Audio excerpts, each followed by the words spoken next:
সুপ্রিয় দর্শক, আসসালামু আলাইকুম। Welcome back my channel. আশা করি আলহামদুলিল্লাহ সবাই ভালো আছেন এবং আমি আপনাদের দোয়া এবং আল্লাহর রহমতে ভালো আছি। দর্শক, আজকে আমি আপনাদেরকে তৈরি করে দেখাবো কাঁচা আম দিয়ে তৈরি টক ঝাল মিষ্টি আমের আচার। আজকে যে আমি আচারটি তৈরি করব, এটি তৈরি করব নানি দাদিরা যেভাবে তৈরি করব সেই পদ্ধতিতে। সবাইকে আমার এই এপিসোডটি দেখার আমন্ত্রণ রইল। আর এই আচারটি এতই মজাদার হয় যে না তৈরি করে খেলে বুঝতেই পারবেন না। তো চলুন দেখিনি কীভাবে তৈরি করা যায়। আচারটি তৈরি করার জন্য আমি এখানে প্রায় 900 গ্রামের মতো আম নিয়েছি। 1 কেজি ছিল, তো এখান থেকে একটি আম নেওয়া হয়েছে। তো আমগুলো আগে আমি ধুয়ে পরিষ্কার করে নিয়েছি, আর এখন আমগুলো থেকে আমি খোসা ছাড়িয়ে নিচ্ছি। আর খোসাটা ছাড়াবো একদম পাতলা করে, চাইলে কিন্তু খোসা সহ আচারটি তৈরি করা যায়। তো সমস্ত আমগুলো থেকে খোসা ছাড়িয়ে নিয়েছি। দেখুন কিছু কিছু আম থেকে কিন্তু সবুজ সবুজ অংশ রয়েও গেছে। আর আমগুলো কিন্তু মোটামুটি পেকে উঠেছে, কারণ কাঁচা আমের সিজন খুব অল্প সময়।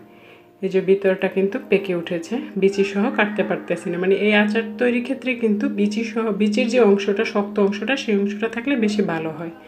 তো অনেকটা শক্ত হওয়ার জন্য আমি কাটতে পারিনি। তখন আমি আমগুলোকে দুই পাশ থেকে কেটে নিয়েছি, আর এগুলোকে এরকম চিকন চিকন স্লাইস করে নেব। ঠিক এই সাইজের করে নেব। ওটা পাশের অংশটা নিয়েছি, আর বাকিগুলো দিয়ে আমি এখন কেটে নিচ্ছি। এই যে এক পাশের আম থেকে, এক পিস আম থেকে 3 পিস আমি বের করে নিয়েছি। আপনারা চাইলে 4 পিসও বের করতে পারেন। আর একইভাবে আমি সমস্ত আমগুলোই আমি কেটে নেব।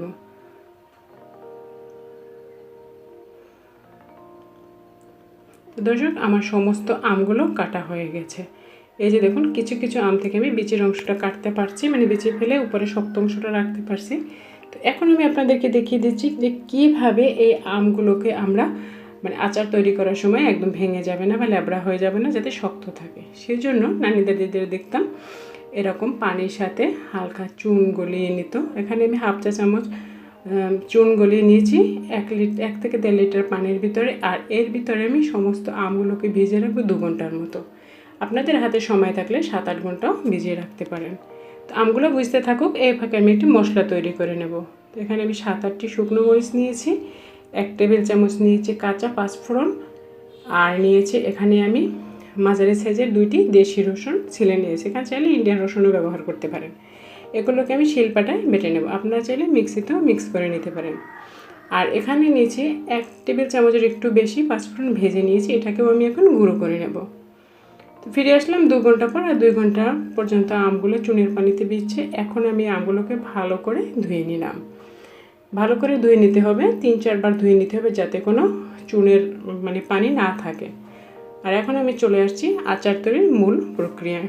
তো সেজন্য আমি একটি প্যানের ভিতরে দিয়ে দিচ্ছি 1/2 কাপ সরিষার তেল, আর এর ভিতরে দিয়ে দিচ্ছি 3 টুকরো দারুচিনি, আর দিয়ে দিচ্ছি একটি রসুনকে এরকম মানে কোয়াগুলোকে মাঝখান থেকে চিড়ে চিড়ে নিয়ে সেগুলো দিয়ে এখন আমি এটাকে ভালো করে একটু ভেজে নেব।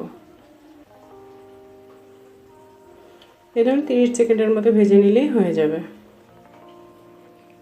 তো এটা আমার ভাজা শেষ। এখন আমি যে মশলাটা বেটে রেখেছিলাম সেই মশলাটা এখন আমি দিয়ে দিচ্ছি এর ভিতরে। এখন আমি এই তেলের ভিতরে দিয়ে মশলাটাকে ভাজবো। আর এই সময় চুলার আঁচটা অবশ্যই মিডিয়াম আঁচে রাখতে হবে।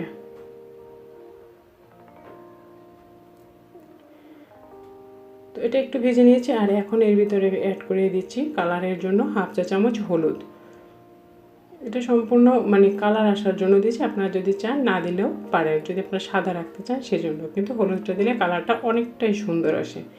আর এখন আমি দিয়ে দিচ্ছি এটা মানে যখন আমি বেটেছি তখন যে পানিটা ছিল সেই পানিটা দিয়ে দিচ্ছি, কারণ পানিটা দিয়ে মশলাটা ভুনবো এতক্ষণ যখন দেখবো যেটা থেকে তেল ছেড়ে আসছে ততক্ষণ পর্যন্ত। তো দেখুন আমার মশলাটা কিন্তু প্রায় ভাজা হয়ে গেছে, উপরে তেল চলে আসছে। আর এখন অ্যাড করে দিচ্ছি স্বাদ মতো লবণ। লবণটা সবাই স্বাদ মতো দেবেন। তো এখানে আমি 1 চা চামচের একটু বেশি লবণ দিয়েছি। আর এখন আমি এর সাথে অ্যাড করে দেব আমগুলোকে। পানিটা কিন্তু ভালো করে শুকিয়ে নিয়েছি, এর ভিতরে কিন্তু এখন কোনো পানি নেই আমে।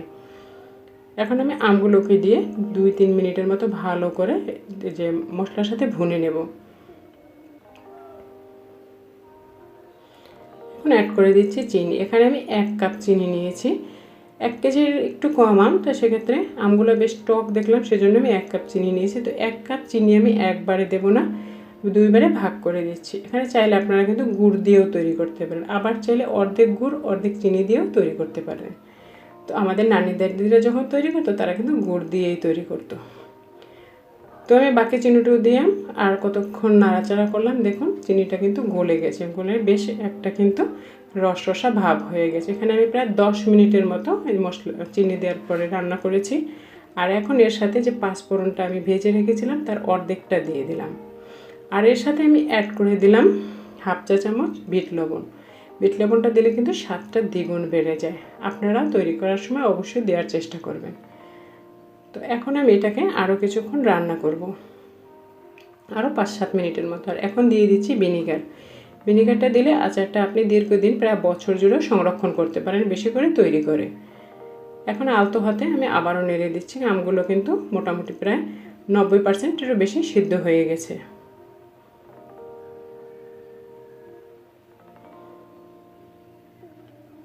এই যে দেখুন, যে পর্যায়ে এরকম একটা আশালো ভাব আসবে তখন বুঝতে পারবেন যে আমাদের আচারটা তৈরি হয়ে গেছে। এখন আজকে আমি চুলাটা বন্ধ করে দিলাম।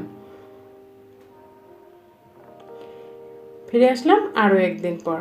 আমাদের নানি দিদিরা যখন আচারটা তৈরি করতো তারা এই আচারটা 2 দিন জাল করতো। তো আমি আগের দিন বিকেলে জাল করেছি এবং পরের দিন বিকেলে আমি এখন আরও 5-6 মিনিটের মতো এরকম মিডিয়াম আঁচে জাল করে নেব।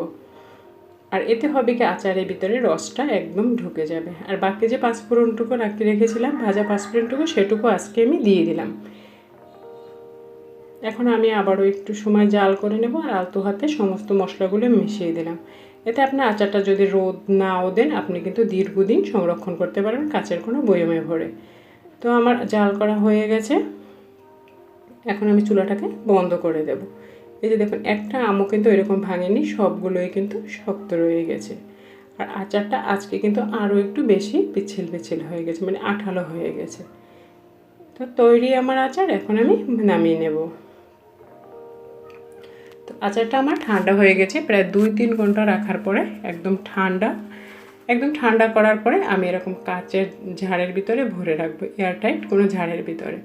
এরকম রেখেই আমরা দীর্ঘদিন সংরক্ষণ করতে পারবো। তো দেখলেন তো কত অল্প সময়ে মজাদার আচার তৈরি হয়ে গেল। এরকম আচার দেখলে কার না খেতে ভালো লাগে। আশা করি আজকের রেসিপিটি দেখে আপনাদেরও ভালো লেগেছে। ভালো লাগলে লাইক, কমেন্টস ও ফ্যামিলি ফ্রেন্ডসদের সাথে বেশি বেশি শেয়ার করবেন। আর এরকম সহজ ও মজার রেসিপি পেতে আমার চ্যানেলটিকে অবশ্যই সাবস্ক্রাইব করবেন, অনুরোধ রইল। আর এতক্ষণ আমার সাথে থাকার জন্য আপনাদের সবাইকে অসংখ্য ধন্যবাদ। আজ এ পর্যন্তই, দেখা হবে নতুন এপিসোডে নতুন সময়। আল্লাহ হাফেজ, আসসালামু আলাইকুম।